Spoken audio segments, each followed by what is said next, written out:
New Year, everyone, and welcome back to another episode of the Inside Lines podcast. I'm your host, Atoya Burleson. And I am Tia Avril. Coming up a bit later in the show, we'll be chatting with Healthcare Advocate and Philanthropist Erika McLeod. But before we get into all that, Happy New Year, Tia. What is going on? Happy New Year. I know it's been a minute. Girl, look, ready for school to start back. Looking forward to Looking forward to today when this episode come out. Now I'm just playing. It's been I'm tired of y'all. I love you now. Time to go back to school. Look, now I'm just playing. But girl, it's been good. We had a good Christmas, but you know how December is. I feel like it's just activity activity after activity, event after event, and it's just nonstop. So I feel like it's been like a whirlwind. But holidays are great. Our little foundation events and stuff we do during Christmas went really well. That's and awesome. So I found myself like, oh, just make it to the 26th. Just make it to the 26th. And then the 26th hit and I'm like, really make it to the 2nd, because that's what you really need. They are all pit stops along the way to keep you going. Look, but all good stuff. But just busy good stuff. How about you? How was your holidays? Holidays was good. We spent Christmas here. Then we left and got away for a little bit. Went to the Bahamas. I know that's right. And now we're back to reality, just hanging out. But all is well. I'm so excited for the new year. I'm wearing this hat purposely because I want to thank me. Okay. I want to thank making it through 2023, right? No, but I'm also thankful that God has been so good. And I'm just grateful that I'm going into 2024 in a positive mindset and just ready to take it on. Let's go. Yes. Okay. All right. Because this won't be a full like New Year's episode kind of thing. But what are some things you are looking forward to in the new year? Oh, gosh. In the new year, I'm looking forward to just growing.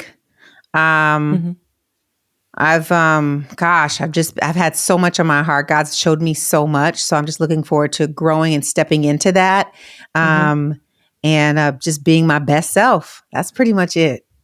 Yeah. No, how about you? Kind of the same. I will say, I don't know what it is different about preparing for 2024 than it has been the last few years. I almost feel like the last few years again have been like whirlwinds of just trying to make it. And like this December, or I guess the last quarter of the year, has really been like, girl, you have more than just made it. You were like really thriving. And so I'm excited to see what that continued journey of thriving looks like for 2024. So I'm actually like really excited about the new year, not on a new year, new me kind of thing, but just like, girl, you've been killing it. You've been doing well, and you're going to roll this into 2024. So that's awesome. Super excited. Yeah. Speaking of rolling it into 2024, let's get into these women in sports because there's a lot of good things going on. Yeah. Okay. So I didn't want to pick just one story, even though, women in sports they've been popping. They've been all through the news a whole lot more than it has been in past years, which is, of course, what we want. But there's a few things I want to highlight that wrapped up 2023 that I wanted to talk about. So the first, Coco Gauff becomes the world's highest paid woman athlete, where she made $23 million in 2023. So when I say the girl is securing the bag, she's securing the bag, okay? She is. And if y'all have never seen her play in person, you will not be disappointed. She's amazing. So congrats to her. Well deserved. And then Sha'Carri, Richardson, and Noah Lyles were both named the 2023 USATF Athletes of the Year.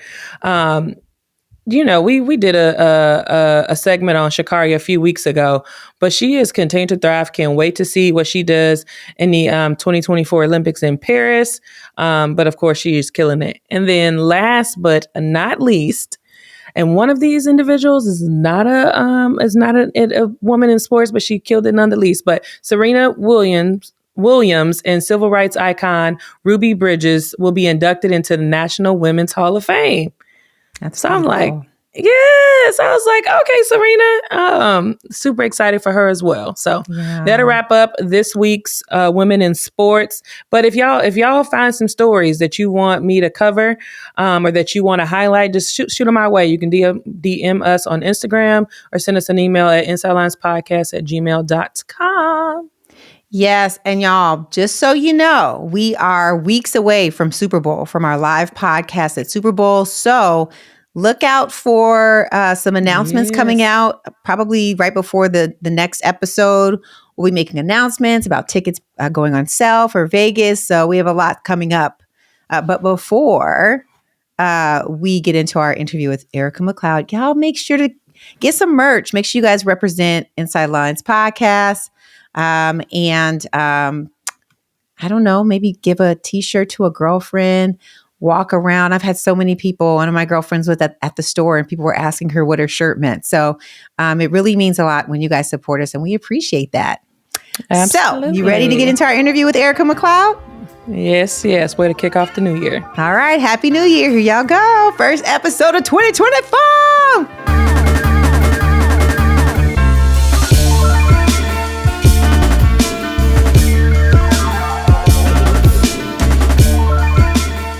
On the show today, we have an amazing woman who graduated from the University of Virginia.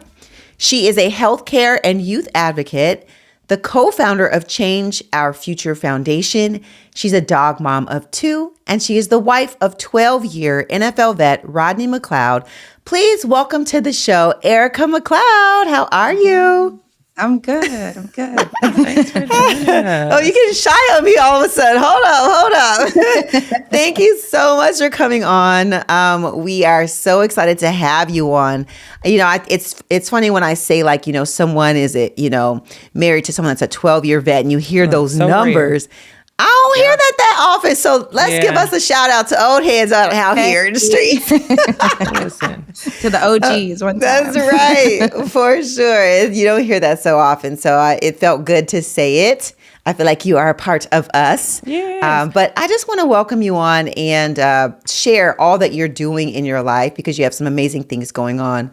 But I want to back it up a little bit because I want you to talk about you were raised in New York. I'm out here in Jersey. Okay. You were raised in New York, and I would love to know how being raised in New York, Long Island, how that kind of influenced all that you're doing now. Yeah. So born and raised in New York, in New York City. And then I moved out to Long Island, which was huge. I mean, living in the suburbs is not really my thing. It's probably changed who I am today. I have PTSD. I do not want to be by trees and have a backyard where I have to pick up leaves. But it was great. I mean, I love New York. I'm as biased as it gets. Okay. Talk about that upbringing in New York. Like being a city girl. So both my parents are from Jamaica. So we moved out to Long Island because when they came from Jamaica in the beautiful warm weather, they picked cold New York and moved us out to Long Island because a lot of my mom's family was there. Mm-hmm. So the really nice experience was, having all my cousins, my aunts, my uncles, everyone out there. So we spent countless holidays. Holidays are 40, 50 people and we're like a cult. If you don't show up to a holiday, you're like cut off. So that's been hard in my adult years. But it was a good experience growing up. I mean, I played soccer. I ran track. Whoop, whoop. Yeah, I was a big athlete when I lived out on Long Island as a high schooler and, middle school and all that other stuff. But I was a beach kid. And a lot of people don't think about that. When you live on Long Island, you're on an island and summers consist of going to the beach and just relaxing and eating bagels. And so I've become a bagel snob. I'm a pizza snob, like being from New York. I hold it to a very high standard. Top bagel place. What is it? Ooh, okay. Well, it's tough because it's like just called the bagel. It's like a bagel place. I don't know. It's like right down the block from the house. The local bagel place. Okay. In college, I did find a bagel place that was really good, and they used to live in New York, so they stole some of our traditions. So they brought it, so it was good. Smart. Mama Lombardi, shout them out, top pizza place on Long Island. But it was a different upbringing, I'd have to say, because growing up on Long Island, going to the schools that I went to, living in the neighborhoods that I did, I was the minority. Like I was always the Black girl. Like on my soccer team, I was the Black girl. I was the fast Black girl. So it was, how do you stack us up against each other? You know, and it was, I tell the story to my husband because I didn't end up playing any sports in college. And when I talk about like my experience and I was a good player and so on and so forth, he's like, tell me more. Like, I don't understand why you didn't go to college for it. That's a long story for maybe the rest of the podcast. But I would tell him that I was a star Black child in my team. There was probably 2 other teams we played that had similar situations. One being a team that Crystal Dunn, who plays professionally, she played on. And they would stack us up next to each other. So I played outside midfielder, and it was important for us to play against each other. Like, how hard can the 2 of us run against each other, play against each other? So that changed your experience. It changes your experience because you are now the target Black girl. Like when I got my concussion, it was like 2 girls came after me head on because of that experience, right? So we went to sleepaway camp. That was a big thing for sports. And Crystal's team didn't come. And they were like, oh, you can room with like, you know, the Blazers. And you can room with Erika, actually. I think that'd be a good idea. And it was so targeted. And at that time, I didn't really think much about it, to be honest, because you're just growing up and you're living your life. And, you know, being an athlete, it's common that you're going to be amongst all different races and backgrounds. And when I talk about it more now, and I talk about my experiences even in high school running track and like how we'd line up on the line. And I would love to go to Penn relays and run against the Jamaicans because I felt at home. That was like my piece, right? But if we were lined up at the Armory, it was like, okay, get the Black girl, make sure you push her and do all this stuff. And they would put me in that position. Now I'm running a foundation. And what I talk about often is your experiences and how it makes you. And often you don't think about the privileges that you had. In a sense, it was a privilege that I went to these top schools and got to mix with some of these individuals. But it taints your experience because all along you don't understand the power of your Black girl magic. Talk about it. And you know, my parents not being born or raised here, your upbringing was so different. Like growing up in a Caribbean household, and my husband and I compare like our upbringings often. It's like, it's very different. A lot of similarities, but there's a lot of differences. And one of the biggest things is they're just so happy that they came to this country. They're so happy they got their citizenship here. All that other fluff that we've picked up, especially our generation of, you know, the power of the Black girl and like stand out and be, that wasn't like the importance. It was just like, go to school, be great, get a 99 or above, or else you're in trouble, and go and play soccer. But know that soccer's not your career, right? You're going to be a doctor or a lawyer. That's the only option. So it's always interesting talking about it because I did love everything about it. I've made such good friends growing up. All of the activities my parents put me in, the songs I know, the diversity of that has helped shape who I am. But then I can relate to so many different people on different levels of how I've grown into the woman I am today, simply from just embracing, like, I love I see it everywhere, and it's empowered woman, empower woman. Like, it's so, you know, it's so great. And you hear like the words Oreo or you're a white Black girl. And there's so many things that I'm like, remove all these labels. Why can't we just kick it and be cool together? There's, you know, there's so much power in that. So Long Island. But you know what? I don't think, we all like we necessarily give the weight of sports experience to people, right? Because you think about the experience in general, like a lot of times your kids are spending more times with coaches during the day than even you sometimes, right? And the things that those coaches can speak into you, the insecurities they build up, or even to your point of like putting women against women, like they don't fully understand the lasting impact of that. Right? Like we had Whitney Risner on the show a few weeks ago, and she talked about just her collegiate experience with her coach just being so terrible that she stopped hating, like she stopped loving the game. Right. Mm-hmm. And you got to be careful with that when you're speaking into kids, because you are molding their lives. You are. And with the huge impact. And that is crazy. And, you know, it's so interesting, too, when you think about the things that they require of coaches. Right. They require them to take CPR. They require, you know, if an emergency happens, but they don't require them to actually learn about other cultures and learn about the things that you say, that things that you shouldn't say. I think that those should be requirements, because to your point, Tia, of these kids you're entrusting your kids to these people for many, many hours. Quite often the wrong things are said. Mm-hmm. Quite often you are made to guard the other black kid on the other team. Quite often you guys are pitted against each other, you know, and it's very, and I think about that too with my boys in basketball. It's not just girls, my boys too. Like, oh, Nate, you're guarding him. You guard him on that team. You know, he's the fast, like it happens all the time. It does. But it's just the context. It's how you do it. It's, you know, what you say.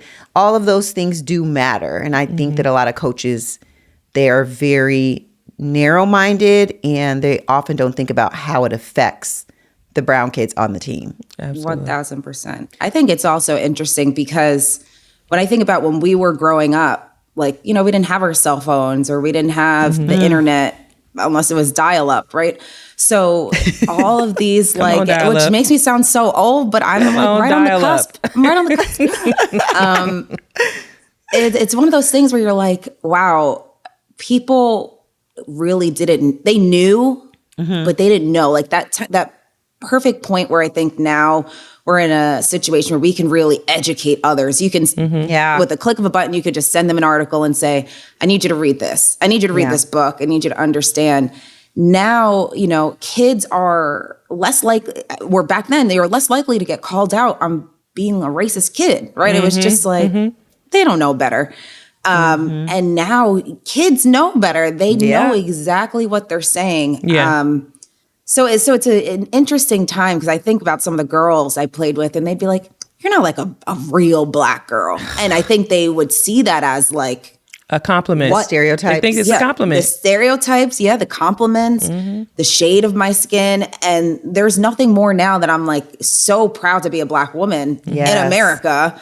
And I think back to that, and I'm like, it's probably why you're not my friend today. Yeah. Because there's a lot of really questionable things that I'm sure you've grown out of, but there's a lot of questionable things that, you know, you meet along the way. Look, but it's a little bit of your mommy still in you, okay?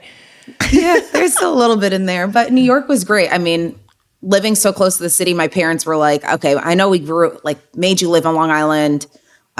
We'd have you travel out to New York. And so we'd be in the city so much. My parents worked in the city.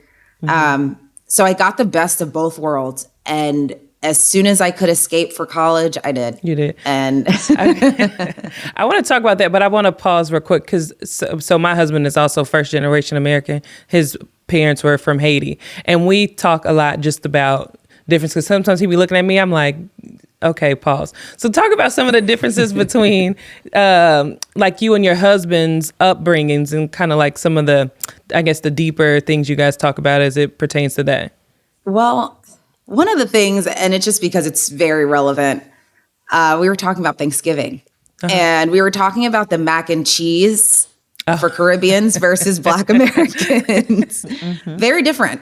It's not our main dish. It's there. It's there. Simply like our spread looks a little different. You know, the focus is let's traditionally try and do like what the Americans are doing for Thanksgiving. But we joked around. My husband went to our Thanksgiving one year, and he was like, is this supposed to be the mac and cheese?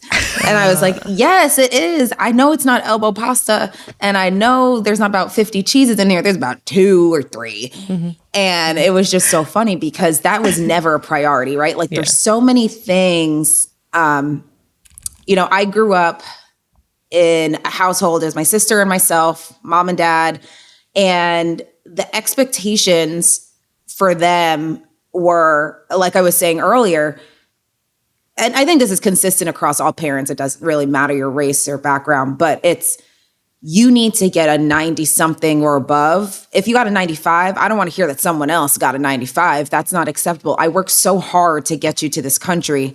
You always need to be at the top. Yeah. So if we brought home a 95, it was like, that's not enough. If you came home in the summertime and you said you were bored, it's like, well, when did you pick up a book? Right? Yeah. Like there's very specific things that were geared towards, I worked so hard to get here, to give you these experiences, to have this simplicity of life. And that, even just those terms were used so frequently. So we joke around about sugar. There's a whole ton of sugar in a lot of Caribbean desserts and meals, and people have high blood pressure, and that's very common, right? Because you do that. But cornflakes, it is a joke, because for cereals, every cereal will be called cornflakes. It's, if you have a cereal, it's cornflakes. But in reality, we had cornflakes in the house because we weren't allowed to have sweet cereals or anything like that. We weren't allowed to bring in additional sweets. It was like, everything has to be prim and proper. You need to have your belt tight because you should have a nice tight waist, just like the flight attendants back in the day on Air Jamaica. Or like, as a kid, my mom would not allow us in the kitchen, which is different. Like, we weren't allowed to learn how to cook. And it could be, different per household, but I know it's very consistent with all of my cousins.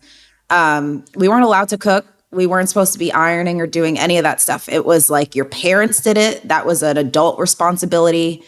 And you were going to listen to go to school and do that. Your responsibility was to go to school. And when you go to school, again, you're going to be a doctor, you're going to be a lawyer. If not, we should probably send you off to Jamaica for the summer, because I don't know what's your purpose in life. But there's just so many cultural values that we took away from it. That, my sister and I value so much. It's the music, it's spending time with family, it's the food. Now I can cook quite a few things, and I've learned to spoil my husband to love those things.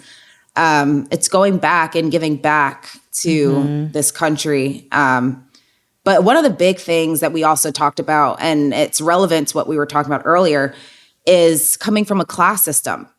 In the Caribbean, it was truly based off a class system. So trying to break that a little bit for your parents when they're like, you need to be with these kids that are in this class, in the middle and above class. And we're like, how do you know that? You're 5, 6 years old, and you're like, how do I know if they're in this class system? And that's changed now. My parents have been here for quite a few years. But it comes up often about what that experience looked like for them growing up. And for my mom, and she's one of 6, my dad's one of 6, but who they were allowed to hang out with, and sometimes people who they would hang out with to help them get through during a time of where slavery, well, I wouldn't even say slavery was happening in Jamaica and America, right? But some of those events during the 90s, that were the protests or even back it up to the 70s, all of that stuff that were happening, my parents weren't here for that.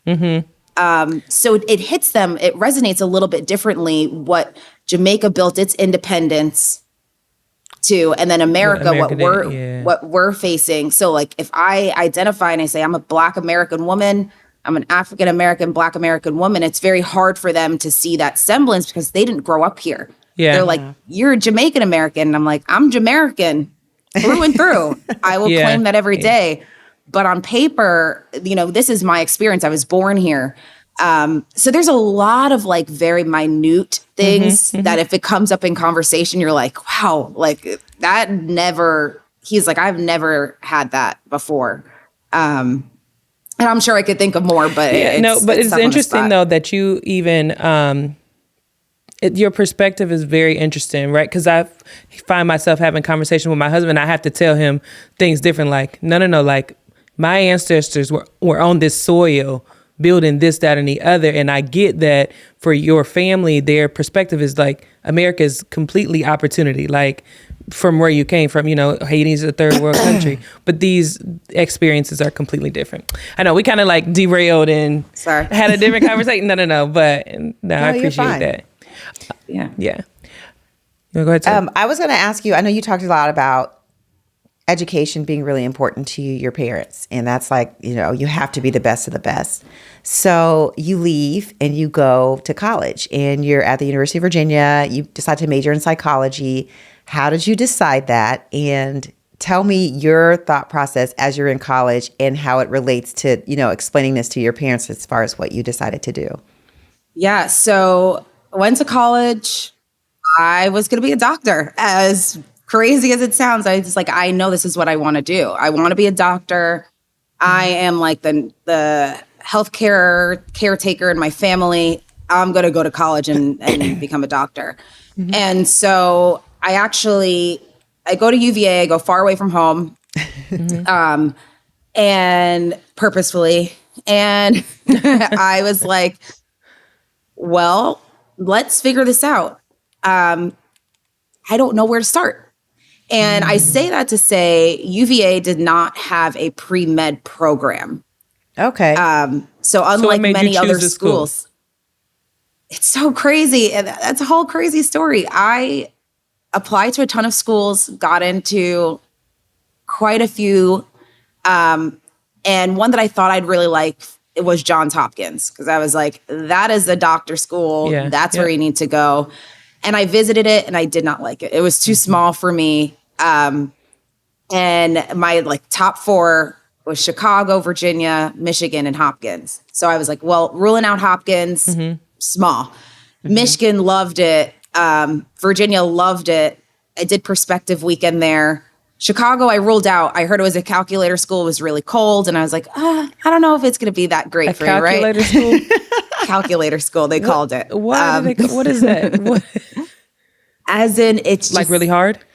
It's hard. Like Virginia was very hard and challenging, but I guess it was so school folk, and it's freezing cold. So it's like all you do is school, and it's like a Cornell effect. It's just school. It's just a calculator. And so a lot of us that did our perspective weekend at Hopkins had gotten into or applied to similar schools. So it was one of those things where we can bounce it off of each other. And I was so indecisive between Michigan and Virginia.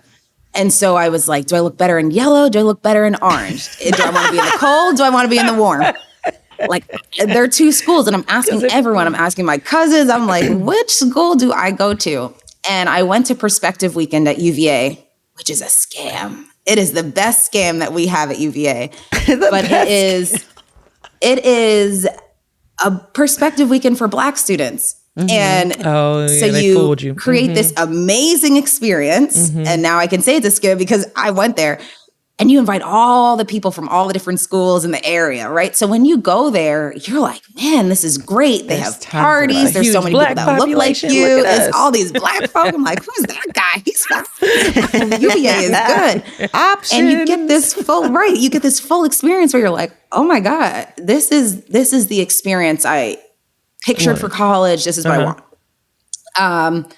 So inclusive all of the other things like scholarships and whatnot. I made my decision at UVA. I had a roommate at Michigan, but because I put a deposit of both, I couldn't make a decision.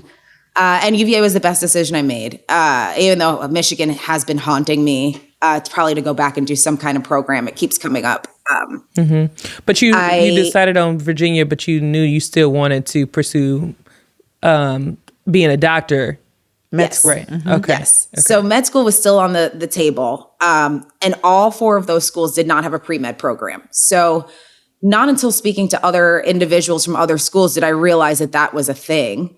So you had to pick a major regardless. You had to pick a major. My mom was a psychology major, and she's in elementary education, or middle school education. But I was really, really interested in it once I got deeper into like, what is the purpose of psychology and like, how do you get to learn about people and the study of the brain and all that other stuff. It was fascinating. But there was no guidance at UVA in terms of getting to pre-med, going through pre-med and becoming a doctor. So a lot of us that lived on my hall, there was a couple girls, we all were in the same bucket. And it was like, I think you need this. Like, we knew we needed the sciences, but it was like, I think you need Calc 2, and I think you need this. And I remember speaking to my guidance counselor, another scam. Scam. So many of us joke around about it. Scam segment though. Scam button. I want my how did you button. get this job? You can't even guide me. Okay. What is going on? Because I'm trying to be pre-med and you're like, I don't really know if you should be pre-med. And I'm like, lady, I've made my decision. And so anyway, internet works in 2009 when I'm in college. So, you start to research everything that you need. So I had to double down, take my psychology courses, take my pre-med courses, take courses in the summer so that you could complete everything, because you still had to take your prerequisites for your completion. And I held off as long as I could in terms of selecting my major, because I was like, what if I should just be like a religion major, because it doesn't matter, I'm going to med school. But I found a lot of purpose in psychology, which has brought me a lot of educational knowledge that's brought me to where I am today, because the combination of healthcare and psychology has been really, really interesting to me, especially with a lot of mental health injuries, injuries that I've sustained, my husband and the football world has sustained with concussions. But it was, my parents were like, this is great. You're going to go to college and you're going to bang it out and be a doctor. And I was like, so I have to take summer classes. And they're like, did you fail? Like, what are you doing? And I was like, no, this is what you do in college. You take summer classes to stay up to date. And so they were really supportive with it. I think having been the first person in my family that actually pulled the trigger and said, I'm going to go to med school, even though all of us were threatened. That you Yeah, we all were threatened. It was like, well, what's the next step, And so I took it from there, like going to UVA and finding my niche and volunteering in the hospital and getting all these hours. My parents were like, you don't need to do more than what you're doing. I'm like, I'm volunteering in the hospital Friday from 4 to 7. I'm pretty sure I'm doing what I need to do. Well, that's how you know you were super passionate about it, though, right? Yeah. And you thought that that was really going to be your path. So you you experienced something that was pivotal for you, where you came to a crossroads. Can you talk about that experience and how you chose not to actually pursue med school? Yeah. So I graduate from college. The plan is I'm taking a gap year. Another thing I had to explain to my parents. And I'm going to prepare for the MCAT. And that's my plan. And so in the midst of that, I was like, well, wouldn't it be neat, because I'm an overthinker, wouldn't it be neat to work in the pharmacy for a little bit and learn pharmacology? Everyone says that's one of the hardest parts of med school. So I did that while studying for the MCAT, took my MCAT twice. That is a scam. That exam is one of the hardest exams. I give props to everyone that has taken that. That is definitely a challenging exam to sit for. But it's difficult. It's very difficult. And I took it twice. And I applied to med school, and I actually had an interview on vacation, and I had to use Skype. And I think this is a funny story because we all use Zoom now and video. Yeah. And I was like, okay, I'm on vacation. I'll just dress from the waist up. I don't need to put anything from the waist down. I could just be on shorts and no shoes. And I'm on my little tiny iPad, because that's when that little iPads came out. And I go on Skype, and I'm like, dude, it's do, clicks on. The camera's faced at my feet, because I didn't know how to turn the camera at the time. And I was like, oh my God, I just butchered this whole interview. It looks like I have no clothes on. So I turned the camera. It gave me personality for the interview. Thank you, Jesus. Because I know I would have been in so much trouble, I would have been beat. And I did the interview, and it was great. And I get into med school. And I'm like, this is it. This is great. I'm on vacation. And what school was this? I think I butchered my interview, and I'm going to med school. So working in the pharmacy, I would start med school in August. And I had a traumatic brain injury working in the pharmacy. The countertop fell on my head. What? In June. And like I said, I would started in August. Countertop fell on my head while I was washing my hands to go and eat lunch. And I had a very bad concussion. So as naive as you are. Countertop fell on your head? Yeah. So That's you know where they do unreal. like the children's medications? Often you see it kind of looks like a treasure chest. That's how I explained it. You have like the countertop and then you have the sink underneath so that you could use both. And I was like, it dropped in my head and they're like, come on, Erika, you got to go on break. And I was like, you better not cry. Like this is one thing your parents said, you better be tough. Like you don't show your emotions. That's another Caribbean thing. Like don't show your don't cry.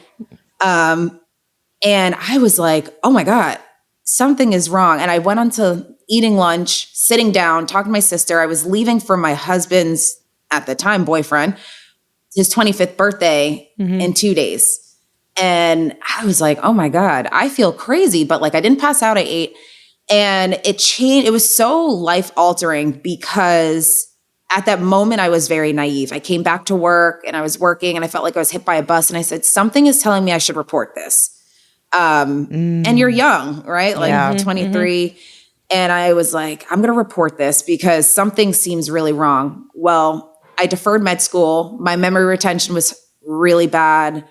Wow. I had like very bad balance and I became a hermit crab. And there was just no way. The doctors were like, there's no way I would give you an okay to just go to med school and spend hundreds of thousands of dollars. Right. And you can't remember very much. Wow. And I was like, wow. So wait, did you end up reporting it? Oh, I reported it. Okay. Okay. Best part of living in New York, you cannot sue your employer. You can't? You cannot. So I got workers' comp, and I don't wish that on my worst enemy either. But because I was studying for my MCATs, I got maybe like $150 for 2 weeks, every 2 weeks. And I was like, I can't even pay my student loans back. I can't even drive to the store. That's crazy. And it was horrible. It was honestly, you cannot sue your employer. Yeah, in New York State. That type of negligence. Yeah. Yeah. And then to find like a third party, you'd have to find someone who doesn't work for the company that was employed to build said counter. So it was just so traumatic because it was an excitement to go off to school, to leave again, to do something I was so passionate and dreamed about. And then I had this huge like obstacle that I had to face. And I was at home. All my friends, a lot of them were in the city. I was living on Long Island. You can't drive because someone from workers' comp sneaking around the corner to catch you in the moment. You can't do anything. And it was like a time I got so depressed. I was like, what am I going to do? I was going to ask you that. How did it affect you? Cool thing that I say that I get out of it is it's created a very interesting personal story for me or personal statement for me. Because writing my like application to go to med school, I was like, I don't know. Someone said, ask your friends, like, what do you think is interesting about you? And I was like, that's such a weird thing to ask. Now it's more so like, what did I go through? How did I get out of it? Those trials and tribulations. And then like, what did that inspire me to do now? So I don't go to med school. I consider going to PA school to be a physician's assistant because I'm like, I love healthcare. And I think the indecisive Erika that everyone knows, PA is perfect because you can switch specialties whenever you want. And I was like, this is it. And the more that I was working through this, like 2 years later, I was itchy. I was like, I need to go back to work. And I career changed. And I went into marketing and advertising and I hated it. I made great money, but I would sell my best ads to doctors' offices. And it was because I could talk about my experience. And so once I got through all of that and going through marketing and trying to understand like, what's my purpose? I have not gone back to school as yet to decide if I'm going to like fulfill like a healthcare career, but I have fallen in love with neuropsychology. And so that's where my psychology comes back in.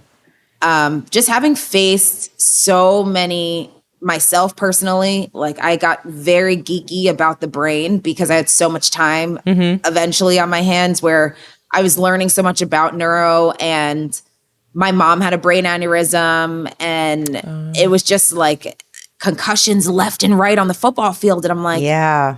this is everything I actually really wanted to do. And they say that often, like you need some time to grow up before you find out what your true passion is. Okay, so tell us what inspired you to become an advocate for youth issues, and how do you see your role in making a positive impact? Yeah, so I worked in college I volunteered in college with the youth. I helped create this really neat curriculum of the experiences of students. Well, it's girls around the world, sisters around the world. We did an assignment where we had students go to Cameroon. And it was so incredible. We did like a Charlottesville to Cameroon experience so that our middle school girls could understand that there are girls across the world that are still facing the same things, like puberty or bullying, or just being self-conscious. And it was a pivotal time in college when I think about that. It was my 21st birthday and I had to present, and that was tough. That's the honest truth. Hungover much? And I was like, we're going to get through this because this is like a cool opportunity. We got our paper published, and it became the curriculum that they use at UVA, I would hope still today, for how they do a Big Sister program in awesome. Charlottesville. And it was like, wow, there's so much power in finding a way to connect with others, especially those that are younger than you, that have really bright futures. So when I went to college to become a doctor, and I thought about, this is what I'm going to be, and there was no ifs, ands, or buts about it. And then I end up on a path of marketing, and I end up on a path of, I should do physician's assistant. There were so many things that came to mind after college that I don't think I was as aware of, because I didn't have necessarily someone in my family that had done that and that could say, these are the steps to do it. Your parents connect you with the rest of the Caribbean network that they have done that, right? But you're like, it's different. And so I will sidebar to, I was doing patient advocate work for a doctor's office, and it was great. And I was speaking to women and encouraging them to, get their mammograms, and speaking to gentlemen to get their prostates checked, and people to get their colonoscopies. And it was great, right? It was like getting back into that field. But I had no idea that becoming a patient advocate, one, I could have gotten paid for it, right? But I was just doing it as volunteer work to learn about it. But that was another career opportunity that I didn't know about. And I was working for a doctor, Black-owned, woman-owned, Muslim-owned, Dr. Shabazz. I will shout her out till the day I die. She is incredible. In Philly, and someone quit. Someone quit in the office, and she was like, do you want to learn how to become a medical assistant? And I said, sure. And I tried to pull the card of like, I don't think my mom knows yet. I'm a grown woman. But I was like, I don't think my mom knows yet. I was just trying to chill and not have any other responsibilities. And I fell into this role. And I got a hands-on experience that gave me the opportunity to learn how to do phlebotomy, do patient intakes, give injections, speak with insurances, plethora of roles that I would have never thought, like, Erika, you're going to go first medical assistant and then you'll move your way up. And it was a small practice. It was just herself, myself, another medical assistant, and a nurse practitioner. And so you were able to get a lot of hands-on experience. I did everything, everything, EKGs, eye tests. I was doing all this. And because you don't have to be certified in Philly, I was like, man, I should have gotten certified because I knew a lot. But I worked through the pandemic, and it was insane. It was working through COVID, and everyone's scared, and you just got to put your clothes on and go to work. And she kept it real, and she came and she was like, y'all, this is what we're going to do. Nobody wear regular clothes like once a week. Like, we're only doing scrubs. You got to wear 3 masks. You got to wear goggles. And we had this standard But it was so empowering to have somebody like her that was on your tail, your coattail.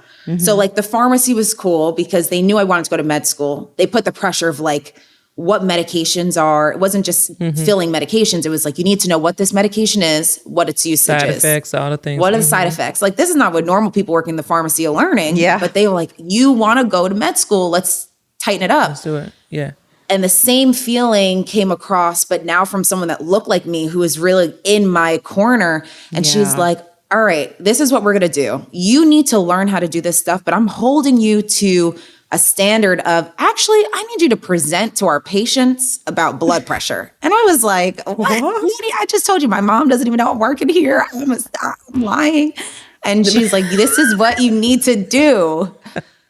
And I was like, okay, I got it. And she put this standard of like, and now we keep in touch, and I no longer work in the office. And we learned. How much longer was this from when you had your accident to fast forward to this? Like how? 5 years. 5 years. So do you feel like it took you a solid 5 years to get back to where you needed to be? Yeah, I think I had really bad lingering post-concussion effects, like headaches consistently. And I think with career changing, it was the excitement of going out, meeting people, not only having, older individuals. I think when you think of healthcare, you go into it, you have your older doctor that you're meeting. I was like, wow, this is exciting. It's all young people working in marketing. We work in New York City. We're hanging out. We're doing happy hour. We're doing all this fun stuff. But it just wasn't fulfilling to me. Okay. That's good. And it was my chance to just like sit down and say, yeah, this isn't it. So my experiences of that, like having someone in your corner, it was almost a no-brainer when we started the foundation. I was like, this is what I'm pouring my heart into. Like, I learned so much. Smart girl, made it through college, went to a good college, smart. But there were so many experiences, careers that I would have never known about until I was exposed to them. And so for our youth, it's about going into a lot of these neighborhoods that are considered underserved, underprivileged. They have that label put on them. And a lot of them have never been out of their zip code. They've never gone out of their neighborhood. Yep. Their ceiling seems so low. They dream big, but their ceiling seems low because their parents aren't doing it. And they maybe don't have teachers in their school that feel as encouraged. And so it was like, this is it. Like, I know how I can talk to a lot of these kids. And there's so many, there's topics they bring up to you that you're scared to even want to talk about because of how different some of your upbringings are. But when you break down your own walls and they realize like, I think she can get it some way, somehow. So that brought me to youth advocacy. Long story, but yeah. No, that is beautiful. I want to go back a little bit because I think when people face a level of adversity, right? Sometimes it can be so overwhelming that you become paralyzed, right? Like you don't know which way is up, what you should do because you thought you had a plan and now this plan just kind of blew up, right? How it seems like you just kept moving, like you kept trying stuff, right? Like it don't seem like, and correct me if I'm wrong, it don't seem like you were paralyzed by the situation. How were you able to navigate that without the being paralyzed? I think there's part of me that would say I was paralyzed. Okay. And I think that feeling was depression, but like, again, in a Caribbean household, what is depression? You notice, yep. What is this, like, you're stuck? But I just felt so discouraged that there was no way up from here. And I'm like, how do I become a doctor if I can't remember anything? So a lot of self-doubt, a lot of uncertainty of what could be your next step. The fear of rejection was huge. And even, I felt that even when I was considering physician's assistant, because there's a lot of courses you have to take to become a physician's assistant that you don't have to take to go to med school. And it was like, I'm going to apply, but now I'm like a grandma in the system. Like, you need to have taken these courses you need to start when you're like 3 years out, right? So there was like this gap. There was this hole. And I'm like, how do I get out of this? Like there was, and I journaled. And, you know, the really tough part, again, is because I was hurt at work and I had to go through workers' comp, there were so many barriers I had to face where it was, you're going to therapy, but like, is this real therapy or are you trying to snitch on me to a judge if I tell you that I feel X, right? So I started journaling. And if I went back and read that journal, I was telling somebody this the other day, it was horrible. I hated everyone. Everyone was, you know, in the way. I was sad that I couldn't be the person who I knew I was. I feel like my personality changed a little bit. I wasn't hanging out with my friends. I wasn't able to like socially hang out and drink and party because I just didn't feel good. And it was just so hard for me. I didn't feel like myself. How did I get out of that? There was this little fire inside of me that was like, this can't be it. I can't be stuck in Long Island living with my parents. And I can't do this. Like I'm supposed to be in med school, living my life, working towards a great bank account for myself. And here I am sitting at home miserable. Yeah. And I was like, I have to like dig really deep into like, what else could I do? Which physician's assistant, that's how that came up. But then it was like, okay, let me go to the good old internet. And UVA had this job posting site for alumni. And I saw it there and I was like, maybe this could be cool. And I had no idea I was getting myself into sales. In that marketing advertising space, I was just like an account executive. I am definitely an executive. Let me go ahead and apply to this. And I get there and find out I'm in sales. And I was like, oh my God, I can't sell anybody a bag of chips. How am I going to do this? I was cut out to be a doctor. But there was just this fire. Like I wanted to make a lot of money or just make money because I was just very independent and strong-willed. But it was one of those things where I'm like, I got to figure this out. Like, I can't be a failure. And I felt like I was a failure at that point, even though it wasn't my fault. It was, what else can you do? You know? Yeah. And the hardest part of it and what fuels my passion today, especially seeing so many athletes getting hurt, is I would go into workers' comp jury, whatever you report. And they're like, well, you're not dead, so I think you're fine. And there's this idea around traumatic brain injuries that are not visible to the eye. They're not visible on a CAT scan. They're not visible on an MRI. Yeah. And I was like, there's so much to me, Mr. Judge. I'm trying to go to med school. I'm not trying to sit at home and collect $150. Like, this can't be it. Yeah. Like, this ain't it, sir. No. And so there were so many wake-up calls where I hated everyone. I hated my attorney for that. I hated the judge. I hated the experience. I was like, I have to get as far away from these people as I can. What am I going to do? So that's like the sad side of it is I was like, I don't want to deal with this garbage anymore. Like, I got to figure my way out. It is just the realization that we here now, right? We're here. Like, we're here now. So what am I going to do with it now? Yeah. Okay, so you and your husband co-founded the Change Our Future Foundation.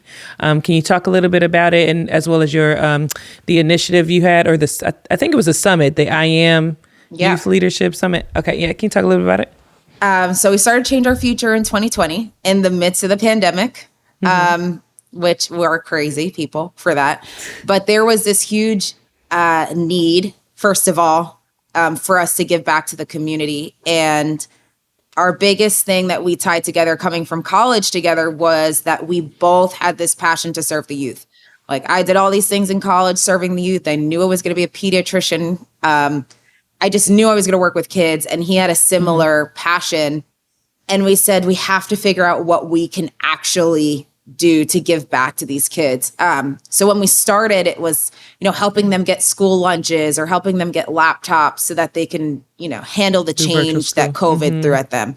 And we then blossomed into, we have so many ideas, but what's our true purpose? So I was, talking about it earlier, where we really focus on removing those labels and those barriers that a lot of our kids are facing. So we're working on health and wellness, mentorship, advocacy, giving these kids the platform to speak about their experiences, understanding the power of their voice, the power of their story. And so one of the initiatives that we created, one of my babies, is the I Am Youth Leadership Summit. So the cool thing about the foundation is it's allowed my creativity to really blossom for, how do we create these things for our students? So the Youth Leadership Summit allows our high school students to mix with different professionals within the Black and Brown community. We're very focused on, creating the experience of bringing someone that looks just like you, that's thriving in the community, that you can bounce ideas off of, you can learn from, grow from. And it's a day worth of different workshops where we're building them up, whether it's in their self-confidence, learning how to communicate effectively, how to be a leader, how to stand out amongst their peers.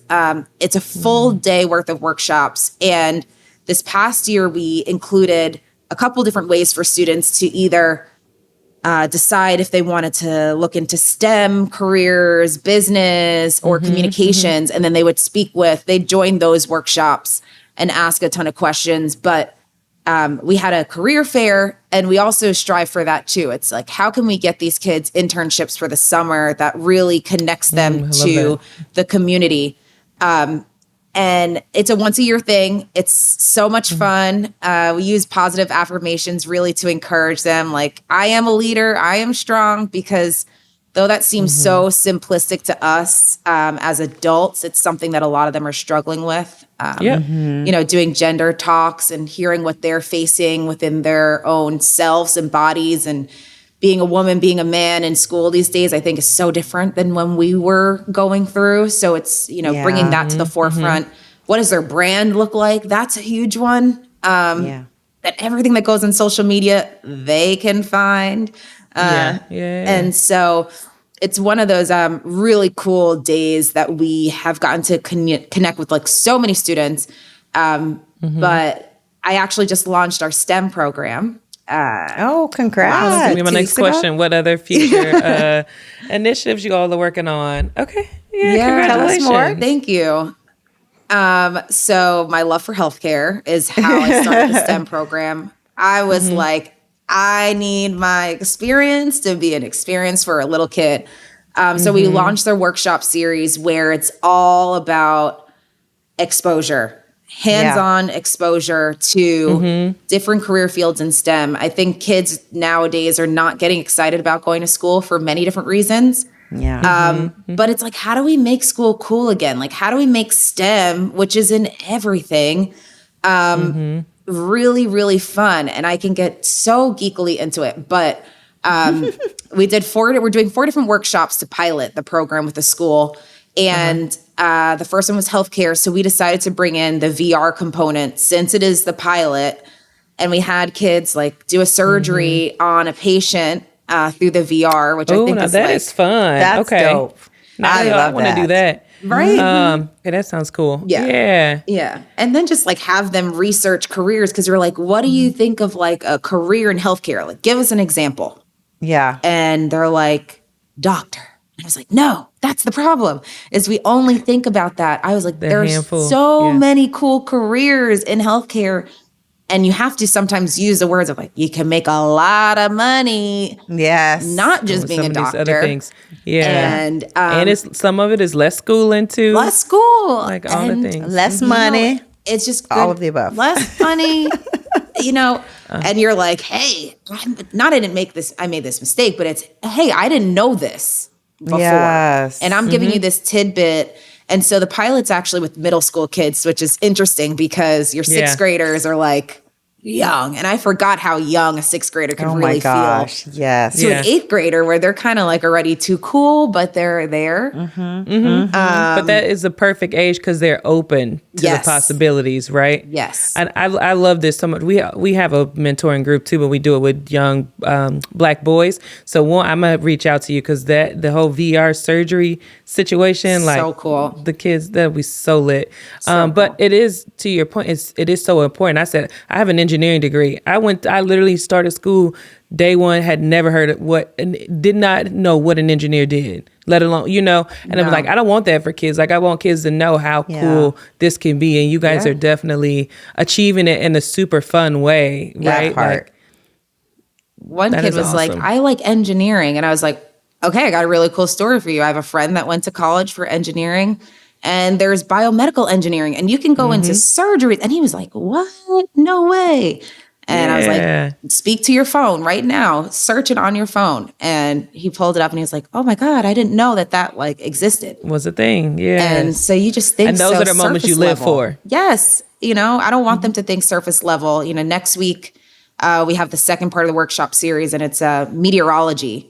And I said, that's something I didn't think about. As a kid, you just thought they told you the weather for the week.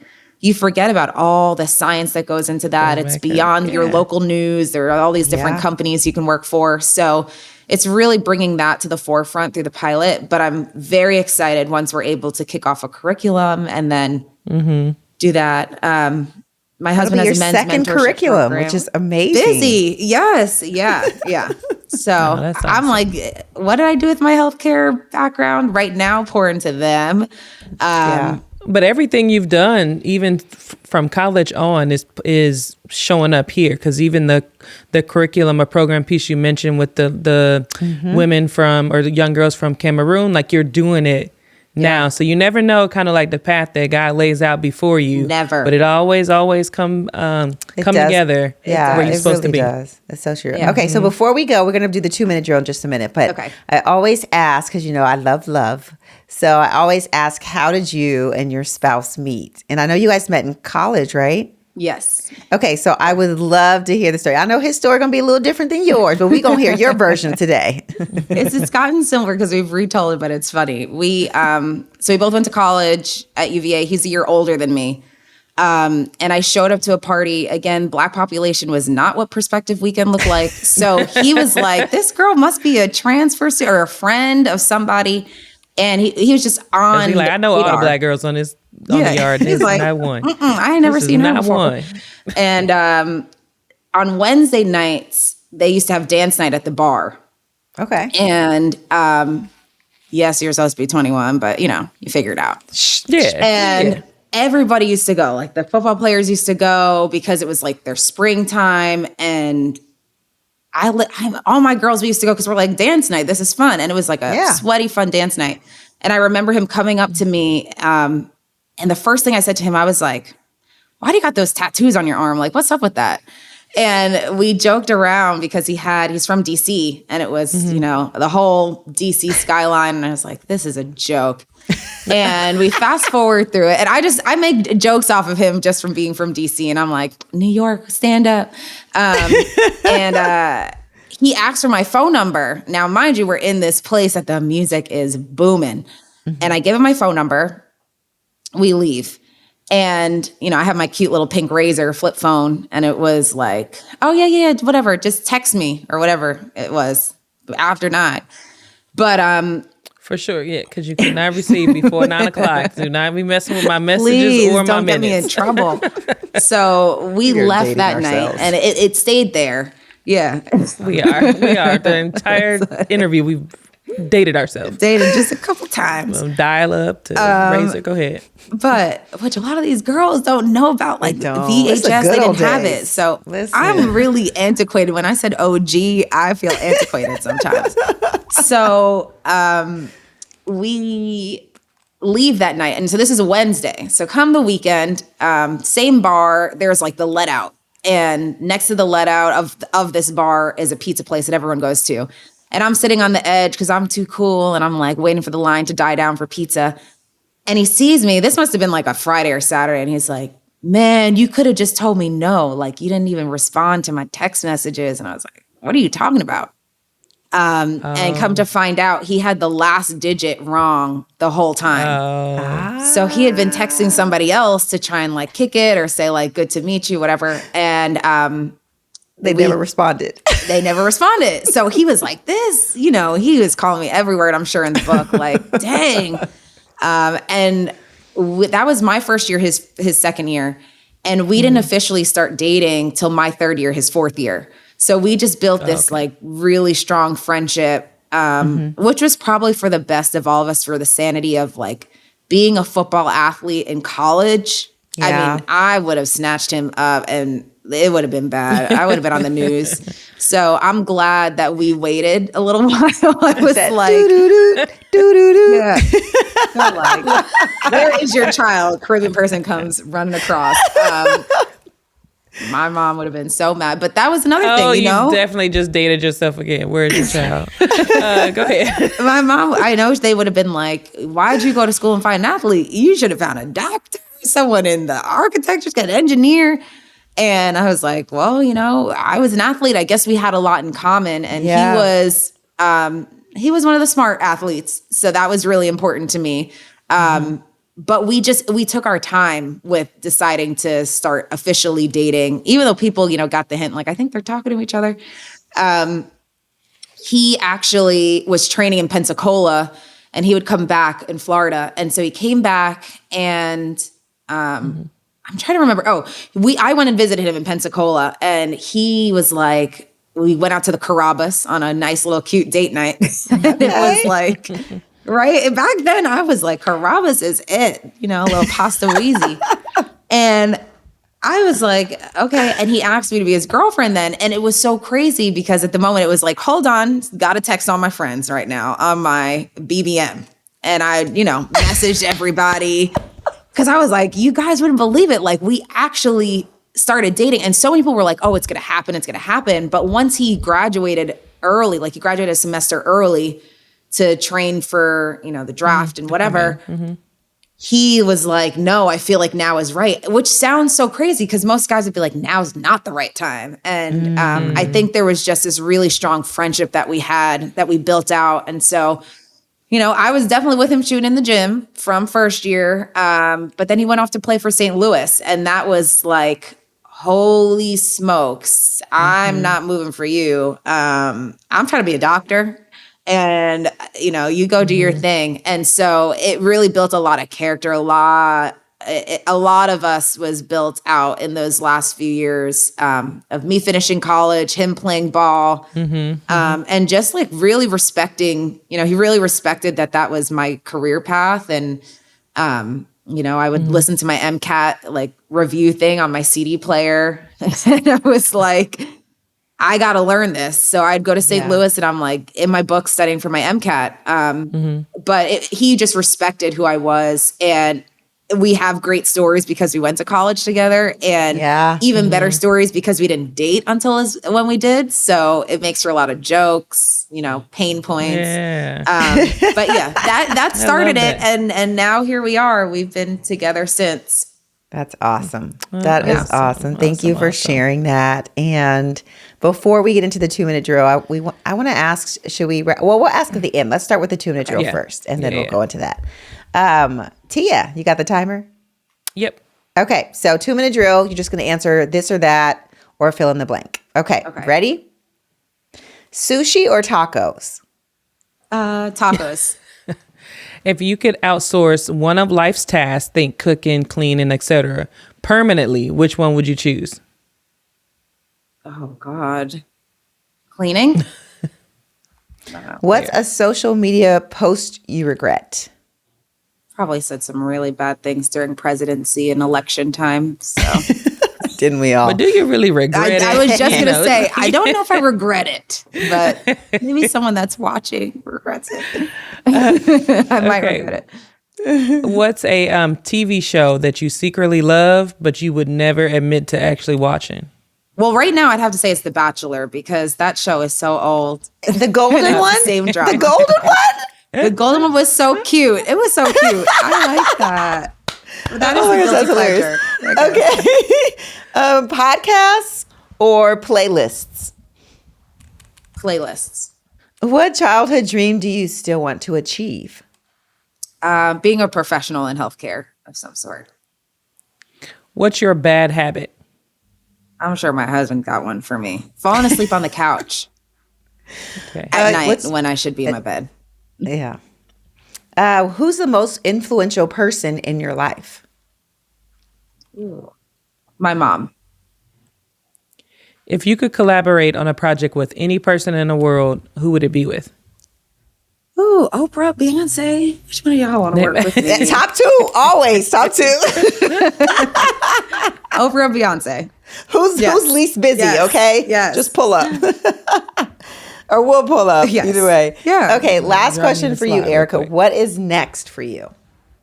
Next. Oh, God. Well, I think what's next for me is figuring out, where I could take my professional career. Right now, it's pouring into the foundation, so it's continuing to make that great. But deciding if I'll go back to school, and then hopefully my husband and I can start a family because we don't have kids yet. So those are, we're putting that in the air for the future. Hey, Yeah, speaking claiming into it now. existence. Claim it. But thanks so much for joining us. Yes, thank you so much. And if people want to get a hold of you, they might want to help and be a part of your foundation and or donate. Where do they find you?